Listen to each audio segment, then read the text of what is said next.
Once upon a time, in a world full of laughter and joy, there lived three good friends: Ethan, Mia, and Jayden. One day, a terrible storm hit the city, forcing everyone indoors.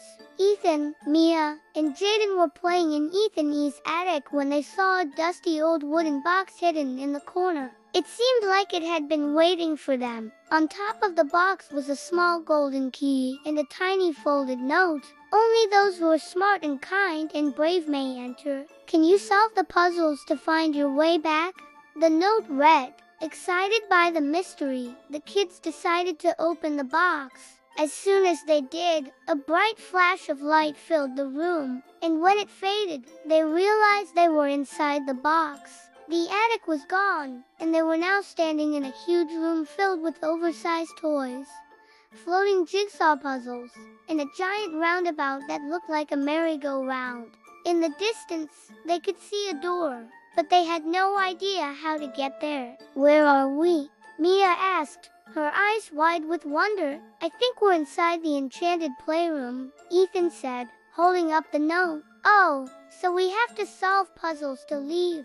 Jayden asked, scratching his head. Before anyone could answer, a loud voice echoed through the room. "Welcome, players, to the Enchanted Playroom. To leave this room and return home, you must complete 3 tasks. Use your brains, your hearts, and your team spirit. Are you ready?" the voice asked. The children looked at each other, then back at the door. They had no choice but to accept the challenge.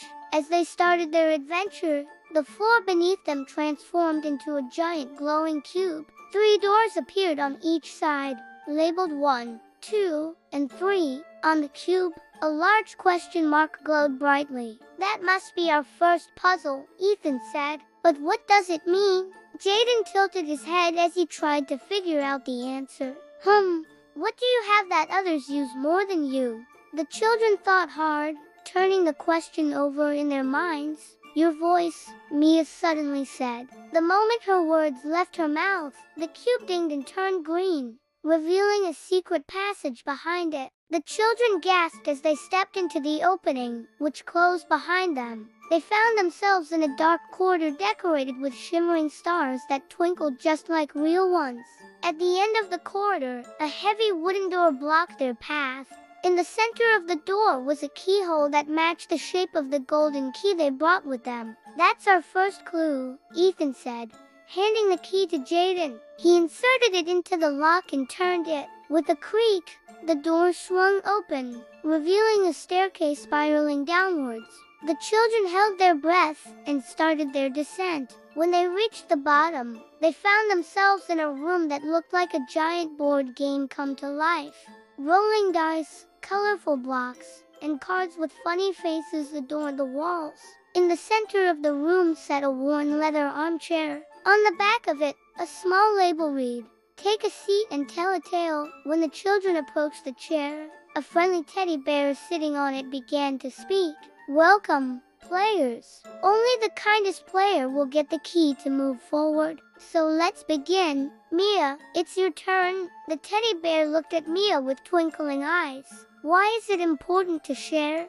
"Well," Mia started, thinking of a time she shared her toys with a new student at school. She told the teddy bear about how the girl had felt left out and how sharing her toys had made her feel better. The teddy bear nodded, smiling. "That sounds like a very kind thing to do, Mia. You may take this key if you wish." Mia happily accepted the red key. It fit perfectly into the lock on the wooden door next to the teddy bear. "Thank you," she whispered before opening it. The door led them into another winding corridor. This one had a faint tinkling sound, like wind chimes dancing in the breeze. At the end of the hall, a pair of bright blue double doors stood open, inviting them in. Peeking inside, the children saw a beautiful garden bathed in sunlight. Birds sang merrily from the trees, and flowers in every color imaginable swayed gently in the breeze. But something was missing. All the flowers were wilted and drooped, and the birds had flown away. In the middle of the garden stood a stone fountain with a small house on top. A sign hanging from the roof said, "The Gardener's Cottage." how can we help the garden? Jayden asked, looking at the withering plants. Before anyone could answer, a tiny ladybug landed on his shoulder and spoke. To bring the garden back to life, you must make the birds sing and the flowers bloom again. Only then can you open the blue door, the ladybug explained. The children looked around for clues. I know, Ethan suddenly exclaimed. The birds have probably flown back to their nests. If we play some music, maybe they'll start singing and attract more birds.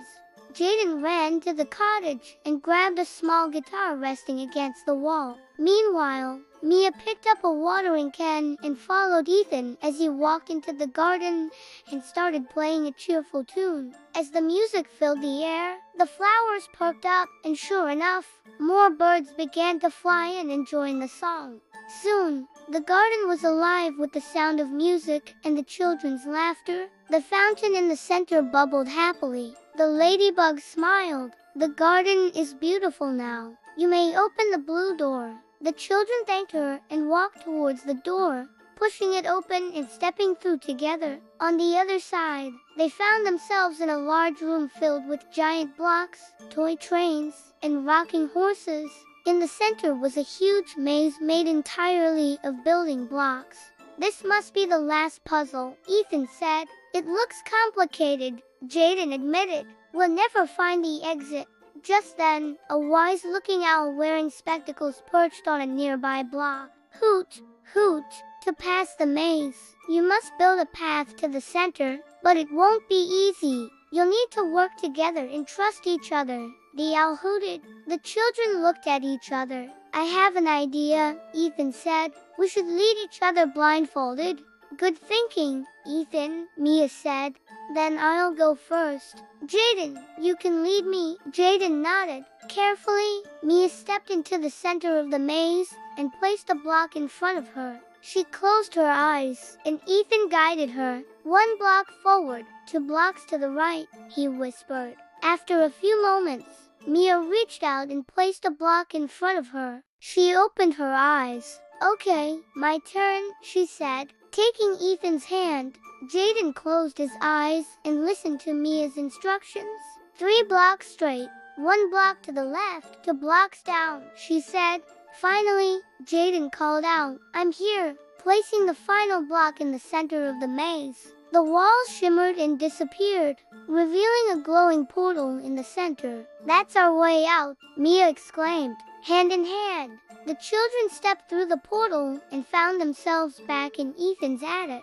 The box was gone. In its place were 3 golden tokens, each engraved with a single word: courage, kindness, friendship. The rain outside had stopped, and a rainbow arced across the sky. Later that day, the friends sat in Ethan's room, sharing their adventures over a plate of cookies.